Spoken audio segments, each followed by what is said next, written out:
So I would like to consider this upcoming BR update to be one of the most drastic changes Gaijin has done to the system in a very long time. And I say it like that because several generations of battle ratings are being changed somewhat for the better, and in others, at least in my opinion, not so much.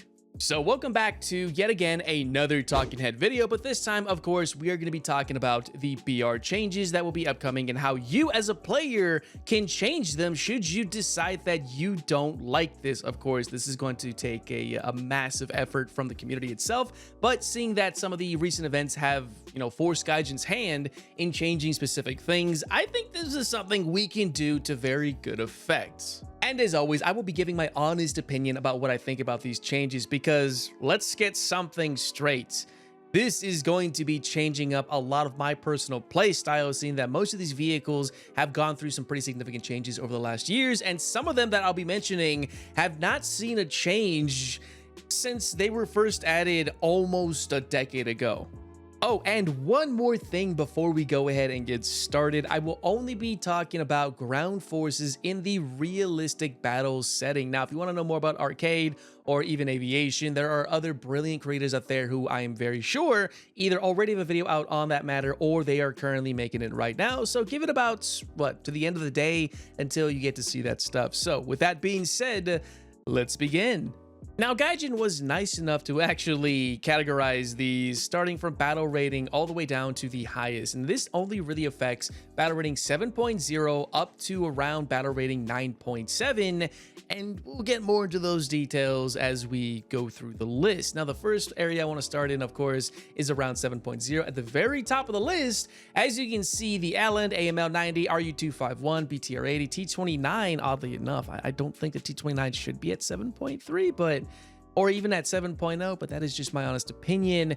And then we have the IS-6. I mean, as you can see right here, here's the list in front of you. Of course, everything from 7.0 is going up to 7.3. These are major vehicles, except for maybe the Weasel 1A4, but the IS-6, the T29, and the RU251 are brilliant vehicles as they currently stand. They are premiums, oddly enough, and they are moving up 7.3.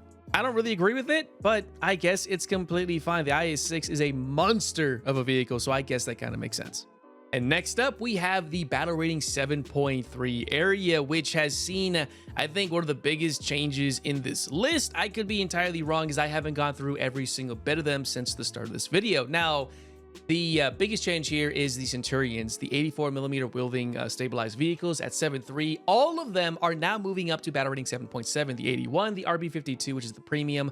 I assume also the Swedish version of that alongside the British one, the Action X, the Centurion Mark III, everything that is a stabilized vehicle for them is moving up to 7.7. Now, if you aren't familiar with the Centurions, when they first came to the game, they were sitting at around, I think, 6.7. I remember them almost exclusively being there. Since then, Gaijin has moved it up from 6.7 to, I believe, 7.0, or I think it made the jump right to 7.3 shortly thereafter, and it's been sitting there for the last several years. How and why Gaijin has moved this up to 7.7 after so long is absolutely beyond me. Now, the Leopard 1 is also joining them, going right back to its area of 8.0. Actually, I thought it was 7.7. I swear when I saw this the first time, it was 7.7. It's being moved up to 8.0. The Type 87 RCV 7.7. But here's the biggest change, I think. The T54 model 1949 is moving up from 7.3, which it did see a down tier, and that's going all the way up to 8.0. Now, the rate of fire has been increased from 7 to 8 shots per minute. This change will be affecting, or has affected, every single T54, T55 type of vehicle. I'll get more into that as we get to it. Now, let's see what's next. The 7.7s moving up to 8.0. Now, this is a gigantic list. You'll be seeing this trend throughout this entire blog for sure. Of course, we have the Vickers Mark 1, the Object 906 going up to 8.0. I'm kind of skipping a lot of vehicles here. I do apologize. A bunch of the Magashis are also going up from 7.7 to 8.0. Now, you have to be very careful with these ones because some of them are unstabilized, and these things can kind of suffer just a little bit. So moving it up to 8.0 may not be the best of choices, in my opinion. The DF-105 is a little bastard of a vehicle, so moving it up to 8.0, I absolutely agree with. The R3 T106 going up to 8.0, yes, I agree. The HVG did see a decrease to 7.7 at one point in its life. It's going back up to 8.0. So I understand that the cheese wedges are going up from 7.7 to 8.0. Now, if you don't know what the cheese wedges are, it's the STRV 103s. Now, here's where a lot of the drastic changes come in about the whole rate of fire increase. If you take a look at the Tehran 4, the 59A, the 59, the T54 Finland model 1951, and the Tehran 4S, all of them are now getting an increase from 7 rounds to 8 rounds per minute, which is a decently good buff for the most part. I don't think it really justifies the increase in BR, but don't get me wrong, BR 412D found on the 51 as well as the Tehrans, they are absolutely amazing. I can see why, but not really justified in my honest opinion. So here's the next one, which seems to be the smallest of the bunch. The 8.0 area moving up to battle rating 8.3. The PT7657 being the first one I like to point out, going up to 8.3. I'm glad. That thing was 7.7 or 7.3 when it first came out. It is now going up to 8.3. So yes, that is good for me. The Type 74 8.3 is all right. The 69-2A, I always thought that was kind of under tiered or under BR'd, so I understand why they moved this up to 8.3. It makes a lot of sense in my opinion. Although the M3 Bradley going up to 8.3, seeing that the nerf to the missiles, the tow missiles, they work like ass now, unfortunately. And seeing that vehicle, which is now kind of struggling, being moved up to battle rating 8.3 was a little unjustified in my opinion. And I guess Gaijin has been paying attention to the AMX-10RC in real life because it's going up to battle rating 8.3. That vehicle, if you've been keeping up with the current events happening in the eastern part of Europe, it's been putting in some good work for the most part. Some unfortunate moments, but it's been doing pretty good. The Gepards in Type 87 moving up to 8.3. That makes a lot of sense in my opinion. Radar SPAA should not be seeing those 7.0 games in my personal opinion, as well as the Marksman and the STB1. I don't agree with it. They nerfed the hell out of it, but 8.3, I guess, is fine. So what's next? Let's see. Battle rating 8.7 IKV91 is going up to 8.7, which is fine. The Brenus and the B2, those vehicles, I don't see them out too often. They are very difficult to play, in my opinion. They're very good ambush and sniping vehicles, absolutely. But when it comes to the aggressive playstyle around 8.3, I don't agree with this moving up to 8.7. Although, I guess Gaijin might have something in the plan book if they're doing that. The 103Cs moving up to 8.7.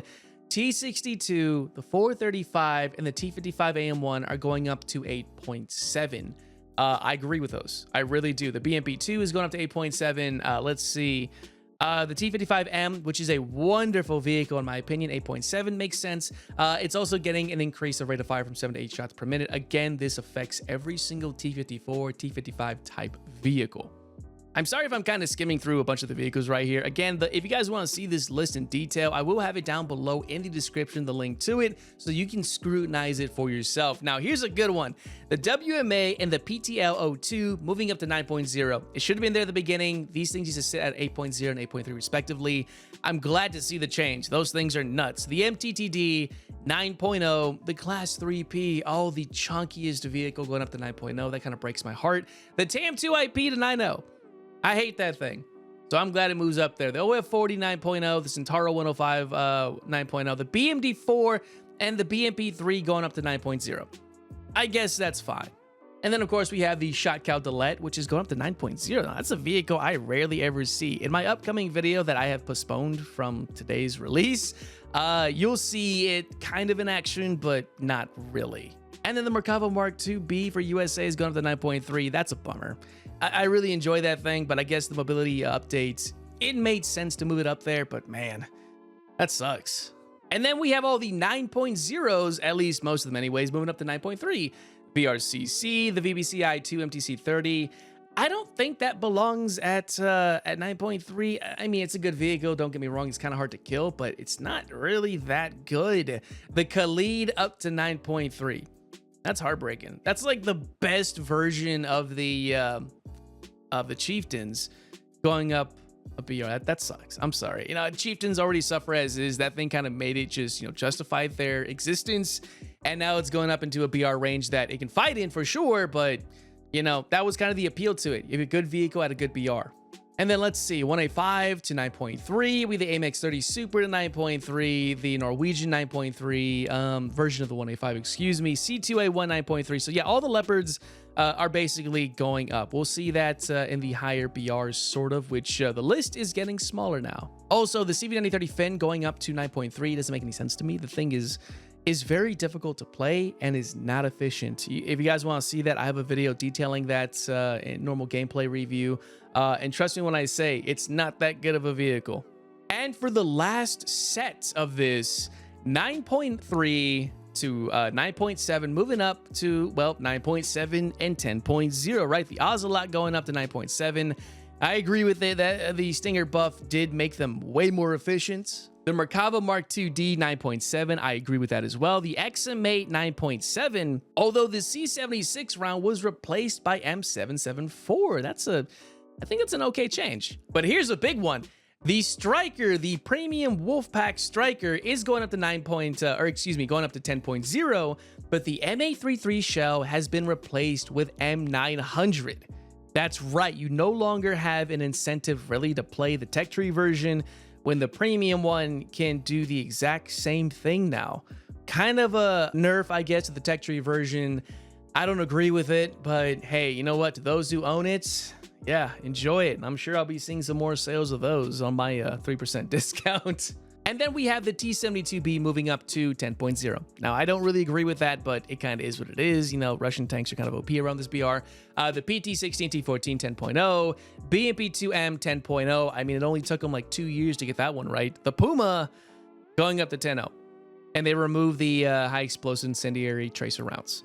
Hey, Gaijin, do me a favor, would you? If you keep moving this thing up in BR, give it the damn spike missile, all right? If you guys are going to protest about the BR changes, can you please, just for me, add in Gib Spike When or something and put hashtag Justin or something? I don't know, all right? Just let's make this a trend. Probably won't happen, but who knows? Then we have the Dardo 10.0, and then we have the Chadley moving up to 10.0 as well. Also, the high explosive incendiary tracer rounds being removed from a bunch of stuff is, well, listed right there.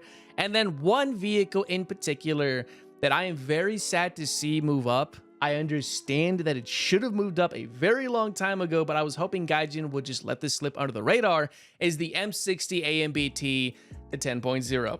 It makes sense, but personally, I'm upset by it. And that's it. That was quite the list, wasn't it? But I'm going to speculate here. I think Gaijin is going to surprise us with a change or an addition either in the upcoming major update or maybe even during the summer event itself, which should be releasing, I think, sometime later this week or this upcoming week. But as always, I'm curious to know your opinions on these current, well, upcoming changes. And again, if you disagree with any bit of this, maybe with me or just with the changes in general, feel free to go over to that blog, to the forums, and let them know what you think. If there is something you don't like, speak up, say something, don't sit back. I can tell you right now, I'll be going to those forums a little bit later to throw up my post. It's mostly going to be personal feelings than anything else, I guess, and seeing that a lot of these vehicles I do personally play in the upper BRs, and some of which I absolutely disagree with. Others make sense. But more importantly, let me know in the comments section. I'm very curious on your guys' thoughts about this. And as always, please keep things very civil. I mean, I don't really have to reiterate that too much because you guys are really awesome about keeping things clean in the comment section. It's amazing. Seriously, you guys are awesome. But that's it. That's all I got for you guys for when it comes to this update. Expect another release coming tomorrow. It does involve a Chinese vehicle. I won't go into detail about it, but I'm sure some of you guys can already take that wild guess, as I had a ton of you say hi to me while I was trying to record. It was a lot of fun. And let me know what you guys think about these talking head videos. If you'd like to see more of them for even some of the smaller updates, let me know in the comment section as well, and I will consider it for sure. But with all that being said, I hope you guys did enjoy this, and I will see you not only in the next video or even those streams, but most certainly in War Thunder itself, and even under these new BR changes, should they happen. I'll see you next time.